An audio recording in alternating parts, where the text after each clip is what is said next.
நாம் வேத வசனத்தை தியானித்து கொண்டு வருகிறோம். தொடர்ச்சியாக எதை தியானித்து கொண்டு வருகிறோம்? இயேசுடைய சீஷர்கள், அதை தியானிக்கிறோம். ஆவிக்குரிய அனுபவங்களை குறித்து அவருடைய பிள்ளையாய் மாறுவது, அவருடைய புத்திரராய் மாறுவது, அது மாதிரி இயேசுவோடு உள்ள ஒரு ஐக்கியத்தை குறித்து தொடர்ந்து தியானிக்கிறோம். அதில் சீஷர்களாய் மாறுவது. இயேசுவின் சீஷர்கள் என்றால் யார்?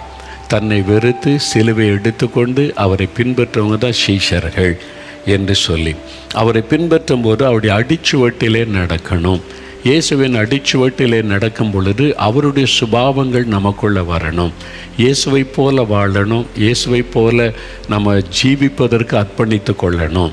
நான் ரொம்ப ஜெபிக்கிறது, ஆண்டவரே உம்மை போல நான் வாழணும், உம்மை போல நான் ஜெபிக்கணும், உம்மை போல நான் ஊழியம் செய்யணும். Lord, I want to live like you and I want to pray like you and I want to do ministry like you. இது ஆரம்ப காலத்திலிருந்து என்னுடைய ஜெபம். அதனால் இயேசுவை நான் கூர்ந்து கவனித்து ஒவ்வொரு காரியத்தை அறிந்து அதுக்காக நான் தாகத்தோடு இன்றைக்கு வரைக்கும் ஜெபிக்கிறேன். முடிந்து விட்டது அல்ல, இன்னும் அவரை போல இன்னும் மாறணும்னு சொல்லி ஜெபித்து கொண்டே இருக்கிறேன். சரி, அதில் பல காரியத்தை தியானித்தோம். இன்றைக்கு ஒரு காரியத்தை தியானிக்க போகிறோம். அது என்னவென்றால், இயேசுவை போல மன்னிக்கிற சுபாவம் நமக்கு தேவை. மன்னிக்கிற சுபாவம், மன்னிக்கிற குணம், இயேசுவை போல நம்ம மன்னிக்கணும். லூக்கா 23:34 வசனம் பாருங்கள். லூக்கா 23:34. அப்பொழுது இயேசு, பிதாவே இவர்களுக்கு மன்னியும், தாங்கள் செய்கிறது இன்னதென்று அறியாதிருக்கிறார்களே என்றார். சிலுவையில் ரத்தம் வடிய இயேசு சிலுவையில் தொங்கிக் கொண்டிருந்த சமயம், காயப்பட்டு அவமானப்படுத்தப்பட்டு நிந்திக்கப்பட்டு கேவலப்படுத்தப்பட்டு அந்த சிலுவையில் தொங்கிக் கொண்டிருந்த சமயம், ஒரு குற்றமும் செய்யாத அவர் மீது அபாண்டமான பழி சுமத்தப்பட்டு அவரை எவ்வளவு சிறுமைப்படுத்த முடியுமோ சிறுமைப்படுத்தி, அவர் ஜனங்களுக்கு நன்மை செய்ததை கூட நினைக்காதபடிக்கு வியாதியஸ்தரை குணமாக்கினார், அற்புதம் செய்தார், மரித்தோரை எழுப்பினார், இவ்வளோ மக்களுடைய கண்ணீரை துடைத்தார். அந்த சிந்தை கூட இல்லாதபடிக்கு அவரை சிறுமைப்படுத்தி கேவலப்படுத்தி சிலுவையில் தொங்க வைத்த சமயம், அவரை பரிகாசம் பண்ணுறாங்க, கேவலமாக பேசுகிறாங்க. அந்த சமயத்தில் பிதாவே இவர்களுக்கு மன்னியும் என்று மன்னிக்கிற ஒரு ஜெபத்தை செய்கிறார். மன்னிக்கிற ஒரு இருதயம் இயேசுவுக்கு இருந்தது. அந்த சுபாவம் இயேசுவுக்குள்ளே இருந்தது. இதை நான் அதிகமாக தியானித்து, எனக்கு ஆரம்ப காலத்தில் எனக்கு அது மன்னிக்கிற சுபாவெல்லாம் கிடையாது. எனக்கு கோபம் வரும், எரிச்சல் வரும், ஆண்டவர் ஏதாவது அவனை பண்ணிடணும் அப்படின்ற மாதிரிலாம் நான் நினச்சிருக்கிறேன். அப்படிலாம் பண்ணி ஏதாவது செய்யுங்க ஆண்டவரே அப்படிலாம். ஆனால் ஆண்டவர் என்னை கற்றுக் கொடுத்தார், அப்படி இல்லை மகனே என்று. அதனால் இயேசுவிடத்தில் நம்ம கற்றுக்கொள்ளணும்.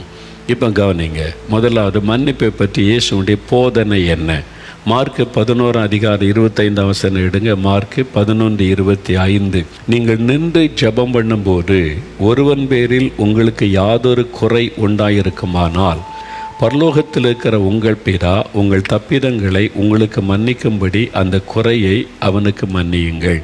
அன்றைக்கி நின்று ஜெபிக்கும் போது யார் மீதாவது உங்களுக்கு குறை வருத்தம் இருக்குது, என் மனைவி இப்படி பேசிட்டாங்க வருத்தமாக இருக்குது, என் கணவர் இப்படி செஞ்சிட்டாருங்க வருத்தமாக இருக்குது, என் பிள்ளைகள் இப்படி நடந்துட்டாங்கங்க பார்த்தாலே எனக்கு வெறுப்பாக இருக்குது, என் பெற்றோர் பண்ணிட்டாருங்க, என் சகோதரனை ஏமாற்றிட்டாங்க, நான் நம்பினாலினை ஏமாற்றிட்டாங்க, இவங்க சர்ச்சில் உள்ளவங்க எங்கள் தூரமாக இப்படி ஒரு சத்துரு மாதிரி செயல்பட்டு இதெல்லாம் பண்ணிட்டாங்க, எங்களுக்கு வரக்கூடிய நன்மையை தடுத்துட்டாங்க, அவனை பார்த்தாலே எனக்கு ஒரு மாதிரி இருக்குது. அது மாதிரி யார் மீதாவது உங்களுக்கு ஒரு குறை உண்டானால் மன்னியுங்கள். இயேசுடைய போதனை மன்னியுங்கள். அதான் இயேசு கற்றுக் கொடுத்தார், மன்னியுங்கள் என்று சொன்னார். இப்போ மத்தேயு 6:14-15 பாருங்கள். மத்தேயு 6 எடுத்துக்கொள்ளுங்க. மத்தேயு 6:14-15. மனுஷருடைய தப்பிதங்களை நீங்கள் அவர்களுக்கு மன்னித்தால் உங்கள் பரமபிதா உங்களுக்கு மன்னிப்பார். மனுஷருடைய தப்பிதங்களை நீங்கள் அவளுக்கு மன்னியாதிருந்தால் உங்கள் பரமபிதா உங்கள் தப்பிதங்களையும் மன்னியாதிருப்பார். நீங்கள் மன்னிச்சா உங்களுக்கு தேவனிடத்திலிருந்து மன்னிப்பு கிடைக்கும். நீங்கள் மன்னிக்காவிட்டால் அவர் உங்களை மன்னிக்க மாட்டார், அவர் நியாயம் தீர்த்துருவார் அப்படின்னு அர்த்தம். அப்போது மன்னிக்கிற இருதயம் நமக்கு ரொம்ப அவசியம். இயேசு அதை போதித்திருக்கிறார். இயேசுனுடைய அனுபவம் பாருங்களேன். இந்த மன்னிக்கிறதுல இயேசு அப்படி சொன்னது சிலுவையில் சொன்னது தான் தெரியும். ஆனால் அவருடைய ஊழியம் முழுவதிலுமே அவர் மன்னித்து மன்னித்து மன்னித்து அனுதினமும் மன்னித்து கொண்டே வந்தார் என்பதை அவருடைய வாழ்க்கையை நீங்கள் கவனமாக பார்த்தா தான் உங்களுக்கு தெரியும். எப்படின்னு பார்க்குறீங்களா? பரிசுத்த மார்க் எழுதின சுவிசேஷம் 3ஆம் அதிகாரம் 21 வசனம் எடுங்க. மார்க் 3:21. புதிய ஏற்பாட்டில் 51வது பக்கம் பாருங்கள். இயேசு ஊழியம் செய்துக்கிட்டே வர்றாரு. நிறைய அற்புத அடையாளம் நடக்குது. ஜனங்கள் திரளாக இயேசுகிட்ட வர்றாங்க. பிசாசுலேருந்து விடுதலை பெறாங்க, வியாதிலேருந்து விடுதலை பெறாங்க. இப்போ என்ன நடக்குது? அவருடைய இனத்தார், அவருடைய ரிலேஷன்ஸ், நாசரத்தில் இருந்த அவருடைய சொந்தக்காரங்க, அம்மாவுக்கு சொந்தக்காரங்க, அப்பாவுக்கு வெளியில் சொந்தக்காரங்க, அவருடைய இனத்தார் இதை கேட்ட பொழுது இயேசு அவ்வளோ ஊழியம் செய்து ஜனங்களுக்கெல்லாம் நன்மை செய்து சாப்பிடக்கூட நேரெல்லாம் ஊழியம் செய்துக்கிட்டு இருக்கிறாரு. ஆனால் அவங்க சொந்தக்காரங்க இதை கேள்விப்பட்டு அவர் மதி மயங்கி இருக்கிறார் என்று சொல்லி அவரை பிடித்து கொள்ளும்படி வந்தார்கள். பார்த்தீங்களா? சொல்லப்பட்டிருக்குது. என்ன சொல்கிறாங்க? நம்ம பாஷையில் சொல்லந்தா அவருக்கு மென்டலுங்க, பைத்தியம் பிடிச்சிட்டு மென்டல் ஆகிட்டார். அதனால தான் குடும்பத்தை விட்டுட்டு தெரு அலைகிறாரு, கிராமம் அலைகிறாரு. இவனுக்கு சோகம் கொடுக்குறேன், அவனுக்கு சோகம் கொடுக்குறேன், இந்த பிசாசை ஓடுதுன்னு சொல்கிறாங்க. மென்டல் ஆகிட்டாருங்க. அதனால தான் சாப்பிடக்கூட டைம் இல்லாமல் ஊழியம் செய்கிறாராம். இப்படிலாம் தேவையா? இப்படிலாம் என்ன நமக்கு பைபிள் எழுதி கொடுத்துருக்காரா? மோசே சொல்லியிருக்கிறாரா? இவர் பாருங்கள் இப்படி அலைகிறாரு, மதி மயங்கிட்டார். அவரை பிடிச்சிட்டு போட பைத்தியக்காரனை பிடிச்சிட்டு போகிறோம், பிடிச்சு கொண்டு போகிறக்கு வந்தாங்களா? வசனம் சொல்லிட்டு பாருங்கள், அவரை பிடித்து கொள்ளும்படி வந்தார்கள். அப்போ சொந்தக்காரங்க சொல்கிறாங்க அவருக்கு மென்டல், அவருக்கு பைத்தியம் பிடிச்சிருக்குது. அவர் வியாதியஸ்தரை கண்டு மனதுருகி சுகமாக்குகிறார், பிசாசு பிடித்தவர்கள் விடுதலை கொடுக்கிறார், பாவத்திலேருந்து ஒரு புது வாழ்க்கை கொடுக்க இவ்வளோ நன்மை செய்தா இவங்களுக்கு எப்படி தெரியுது? மென்டல், பைத்தியம். அதுக்கு விளக்கம் சொல்லிகிட்டு இருக்கிறாங்க. அது சொல்லிவிட்டு அதுக்கு ஆமோதிக்கிற ஒரு கூட்டம் இருக்கிறாங்க, சொந்தக்காரங்க அப்படி தான் இருக்கிறாங்க. இது இயேசு எவ்வளோ பாதிச்சிருக்கோம்ல, யோசித்து பாருங்களேன். பைத்தியங்க, உனக்கிட்ட பைத்தியமா? எதுக்கு இப்படி அலைஞ்சிக்கிட்டு இருக்க? உங்கள் அம்மா இருக்காங்க, சகோதர சகோதரிகள் வீட்டில் இருக்க வேண்டியதானே? நான் ஜபாலயத்தில் வேணா நாசரத்தில் பேசிட்டு வீட்டில் எதுக்கு தெருவா ஊர் அலையிற அப்படின்னு சொல்லும்போது இயேசுக்கு எப்படி இருந்திருக்கோம்? கற்பனை பண்ணி பாருங்கள். நான் இந்து குடும்பத்திலேருந்து ரட்சிக்கப்பட்டேன்னா இயேசு எனக்கு அற்புதம் செய்துட்டார். அதனால் அது மெட்ராஸில் நடந்தது எனக்கு அற்புதம். பிரசங்கம் பண்ணி ஊழியம் செய்யார். சொந்த கிராமத்துக்கு போனார். 4 மாடியில் தங்கி ஊழியம் செய்து கொண்டு வந்தேன். பிரசங்கம் பண்ணுறது, ஊராக போய் கூட்டங்களில் பேசுகிறதெல்லாம். எங்கள் சொந்தக்காரங்க எல்லாம் இந்துக்கள், மெஜாரிட்டி. 1-2 கிறிஸ்தவ குடும்பம் இருக்கிறாங்க. அவங்க சிலர் வீட்டுக்கே தேடி வருவாங்க. எங்கள் வீட்டில் எல்லாம் இந்துக்களில் வீட்டை எதுக்கு இப்படி ஊராக பிரசங்கம் பண்ணுற, எதுக்கு இப்படிலாம் அலையிறேன்னு, ஏதாவது வேலை பார்த்து சம்பாதிச்சு குடும்பத்துக்கு உதவியாரு, எதுக்கு இப்படி ஊராக போய், சரி இயேசு உனக்கு அற்புதம் செய்கிறான்ற உன்னோட வச்சுக்க, எதுக்கு பிரசங்கம் பண்ணுற? சொந்தக்காரங்களாம் அப்படி தான் பேசுவாங்க. நான் ஒரு கல்யாண வீட்டுக்கு போயிட்டா எல்லாரும் என்ன சூழ்ந்துக்கிடுவாங்க, எதுக்கு தெருவாக பிரசங்கம் பண்ணிட்டு அலையிற, ஊராக பிரசங்கம் பண்ணிட்டு அலையிற. என்ன அவங்களுடைய மத நம்பிக்கையினால் இப்போ அவங்களுக்கு பாதிப்பாக தெரியுதா என்ன அப்படி பேசுவாங்க. அதனால் சொந்தக்கார வீட்டு கூட எனக்கு கல்யாண வீட்டுக்கெல்லாம் போக எனக்கு விருப்பம் இருக்காது. போனால் எல்லாம் நம்மளை சூழ்ந்து கொள்ளுவாங்கன்னு சொல்லி மனசு ரொம்ப பாதிக்கப்படும். இயேசு எவ்வளோ பாதிக்கப்பட்டிருப்பார். ஆனால் இன்றைக்கி அதே ஆட்களில் நிறைய பேர் ரட்சிக்கப்பட்டாங்க. நிறைய பேர் பிரார்த்தனை பண்ணுப்பா, நமக்காக ஜெபம் பண்ணுப்பான்னே அதே சொந்தக்காரங்க வர்றாங்க. அதுக்கு இவ்வளோ காலமாக இருக்கிறது. ஆனால் இயேசு கிறிஸ்துவை மதி மயங்கி இருக்கிறான்னு சொந்தக்காரங்க சொன்னால் இயேசுவை எவ்வளோ பாதிச்சிருக்கும்ல, யோசித்து பாருங்கள். அப்போ ஆண்டவர் என்ன செய்தார்? அவர் மேலே கோவப்படலை, கசப்பு கொள்ளலை. நான் இவ்வளோ நன்மை செய்கிறது உங்களுக்கு பைத்தியமாக தெரியுதா? அப்படிலாம் பேசலை. அது மனசை பாதிக்கும்போது ஊழியம் பாதிக்கப்படும், பிரசங்கம் பண்ண முடியாது, ஜெபிக்க முடியாது, அப்போ ஆண்டவர் எப்படி அதை சமாளித்தார்? அதை மன்னித்தார். ஆண்டவரே அவங்க தெரியாமல் பேசுகிறாங்க, அறியாமல் எனக்கு மன்னிச்சிட்றேன், என்ன பைத்தியம்னு சொல்கிறவங்கள நான் மன்னிக்கிறேன், நீங்களும் அவங்கள மன்னிச்சிருங்க. நீ மன்னிக்கிற ஒரு இருதயம் இயேசுக்குள்ளே இருந்து கொண்டே இருந்தார். ஒவ்வொரு நாளும் அவர் மன்னித்து கொண்டே இருந்ததை நீங்கள் கவனமாக பார்த்தா தெரியும். அடுத்த வசனம் பாருங்களேன், 22வது வசனம். எருசலேமிலிருந்து வந்த வேதபாரகர், இவன் பெயல் சபூலை கொண்டிருக்கிறான், பிசாசுகளின் தலைவனாலே பிசாசுகளை துரத்துகிறான் என்றார்கள். பார்த்தீங்களா, வேதபாரகர் ஒரு மத அமைப்பு. அவங்க தங்களை ரொம்ப பரிசுத்தவான்களாக காண்பித்து வேதத்தை பாதுகாக்கிறவர்கள் வேதபாரகர்கள். யூதத்தில் ஒரு மத தலைவர், ஒரு செக்டார் அவங்க. அப்போ அவங்க என்ன சொல்கிறாங்க, இவர் பிசாசை துரத்தி மக்கள் விடுதலை பெறுவதை பார்த்து அவங்களுக்கு சந்தோஷம் வரலை. அவங்க பொறாமையினால் என்ன சொல்கிறாங்க, இவன் பிசாசு பிடிச்சிருக்கியா இயேசுவுக்கு, பிசாசுகளின் தலைவனே இயேசு மேலே அவர் இருக்கிறா, அதை வச்சு தான் அவர் பிசாசை துரத்துகிறார். நீ எப்படிலாம் பேசுகிறாங்க பாருங்கள். இயேசுவை பைத்தியம்னு சொல்கிறாங்க, பிசாசு பிடித்தவன்னு சொல்கிறாங்க. எவ்வளோ மனசை பாதிக்கும்ல. இன்றைக்கி சோசியல் மீடியாவில் யாராவது பேசிட்டா மனசு பாதிக்கப்படுதில்லை. சில ஊழியர்கள் சோர்ந்தே போயிட்டேன்றாங்க. அவ்வளோதான், சோர்ந்தே போயிட்டேன் அப்படின்றாங்க. யார் இப்போ என்னை பற்றி என்ன பேசினாலும் என்னை அது பாதிக்கிறது இல்லை. ஆரம்பத்தில் என்னை ரொம்ப பாதிச்சது, கர்த்தர் என்னை உருவாக்கி கொண்டு வந்தார். இப்படி தான் பேசுவான், இப்படி தான் எழுதுவாங்க, இப்படி தான் ஒரு கூட்டம் இருப்பாங்க, நீ இதெல்லாம் மன்னித்து மறந்து போய்கிட்டே இரு, என்ன இடத்துல கற்றுக்கொள்ள என்று இயேசு சொன்னார். இயேசு அப்படின்னா அதெல்லாம் மன்னித்து மறந்து ஒளி செய்துக்கிட்டே இருந்தார். அவங்க சொல்கிறாங்க, பிசாசுகளின் தலைவனால் என்னையா பிசாசு துரத்துறான்றீங்க, பிசாசு பிடிச்சிருக்கியா இயேசுவுக்குன்றாங்க. மோகன்லாஸுக்கு பிசாசு பிடிச்சிருக்கு, பிசாசுகளின் தலைவனே மோகன்லாஸில் இருக்கிறாரு, அதை வச்சு தான் இந்த எல்லாம் செய்கிறாருன்னு சொன்னால் எனக்கு இப்படி இருக்கும் இல்லை. அன்றைக்கு இயேசுவே அப்படி சொல்லியிருக்கிறாங்க. நான் ஒரு மனுஷன், குறைவுள்ள மனுஷன், அவர் எவ்வளோ பரிசுத்தமான தேவன், அவரே அப்படி தான் சொல்கிறாங்க. ஆனால் அதுக்கு மத்தியில் எப்படிங்க அவரால் சந்தோஷமாக ஊழியம் செய்ய முடிந்தது? இன்றைக்கி யாராவது ஒரு வார்த்தை பேசிட்டா ஜெபிக்க முடியல, நீ தூங்க முடியல, சாப்பிட முடியல, ஊழியம் செய்ய முடியலன்னு சோர்ந்து போகிறோமே.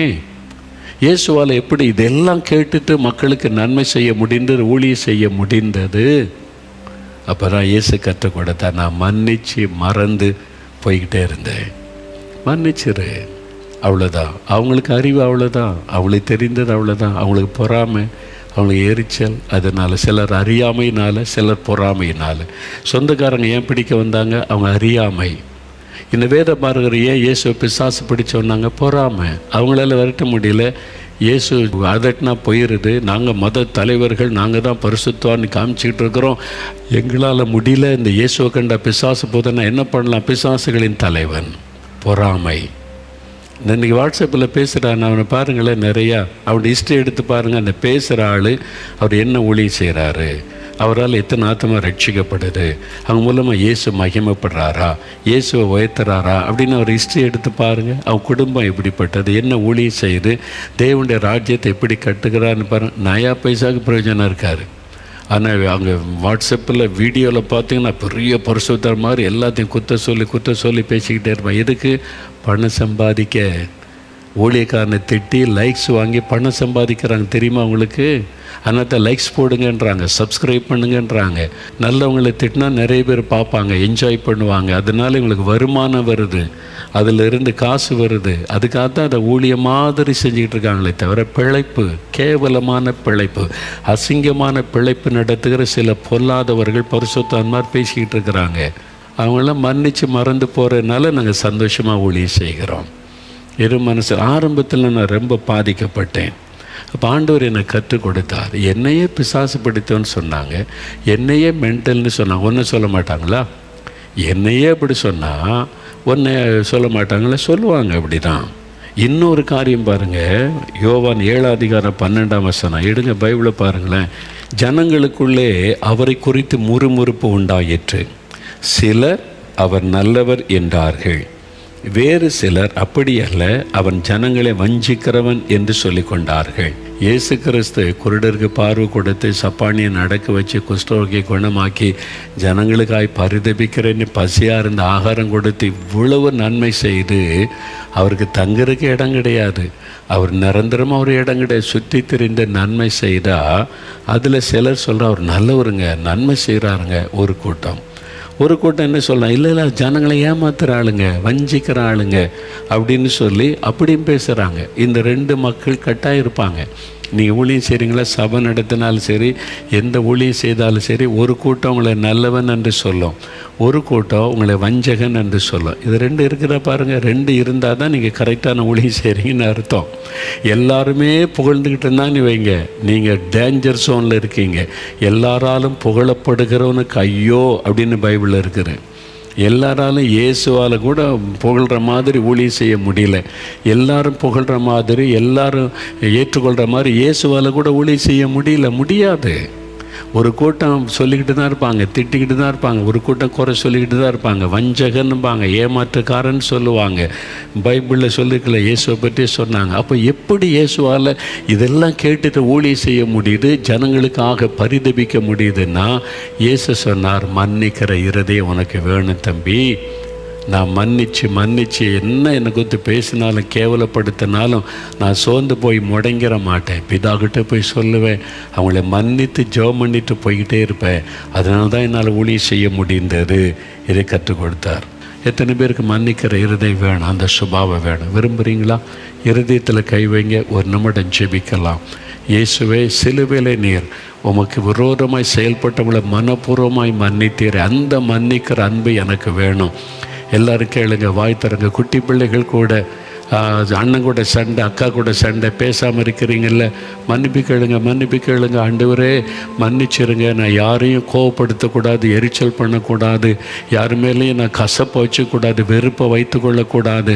ஆண்டவரே நான் நேசிக்கணும், அன்பு எனக்கு வேணும், சத்துருவையும் நான் நேசிக்கணும், மன்னிக்கிற அன்பு வேணும். கேளுங்க. வாலிப மகளை கேளு, வாலிப தம்பி கேளுங்க, ஐயா அம்மா கேளுங்க. மருமகிட்ட எவ்வளோ நாள் பேசாமல் இருப்பீங்க? மாமியார் கண்ட எவ்வளோ நாள் முகத்தை சுழிச்சிக்கிட்டே இருப்பீங்க? போய் மன்னிப்பு கேளுங்க, ஒப்புரவாகுங்க. அந்த அன்பு உங்களை உள்ளத்தை நிரப்பட்டும். பாஸ்டர் கூட சண்டை போட்டுக்கிட்டு எவ்வளவு நாள் நீங்கள் சர்ச்சில் ஒதுங்கி இருப்பீங்க? ஆண்டவர்கிட்ட மன்னிப்பு கேட்டு ஒப்புரவாகுங்க. இன்னும் எவ்வளோ நாள் சண்டை போட்டு இயேசுக்கு அவமானத்தை கொண்டு வர போகிறீங்க? நீங்கள் உங்களை தாழ்த்துங்க. ஊழியர்கள் உங்களை தாழ்த்துங்க. ஆண்டவருக்கு முன்னாலே தாழ்த்தி மன்னிக்கிற இருதயம் வேணும், மன்னிக்கிற அன்பு வேணும். இயேசுவை உம்மை போல மன்னிக்கிற இருதயம் தாங்க. கசப்பு வெறுப்பெல்லாம் என் உள்ளத்தை விட்டு விலகட்டும். இயேசுவே, உங்களைப் போல என்னை மாற்றுங்க, உங்களைப் போல மன்னிக்கிற இருதயம் தாங்க. எனக்கு தாங்க ஆண்டவரே, எனக்கு அந்த மன்னிக்கிற இருதயம் தாங்க. என் உள்ளத்தை மன்னிக்கிற தேவ அன்பினால் நிரப்புங்க. இந்த கசப்பை கொண்டு வருகிற சாத்தானை கடிந்து கொள்ளுகிறோம். பிரிவினை உண்டாக்குற ஆவி, அன்பை கெடுக்கிற பிசாசை இயேசுவின் நாமத்தில் கடிந்து கொள்ளுகிறோம். பொல்லாத மனிதர்களை எழுப்பி பகையை தூண்டி சமாதானத்தை கெடுக்கிற பிசாசின் கிரியைகள் அழியட்டும். இயேசுவின் நாமத்தில் விலகட்டும். குடும்பத்தை விட்டு விலகட்டும், சபைகளை விட்டு விலகட்டும். இயேசுவின் நாமத்தில் தேவ அன்பு ஆளுகை செய்யட்டும். அன்பு எல்லாருடைய உள்ளத்திலும் ஊற்றப்படட்டும். இயேசு கிறிஸ்துவின் நாமத்தில் ஜெபிக்கிறோம் பிதாவே, ஆமென்.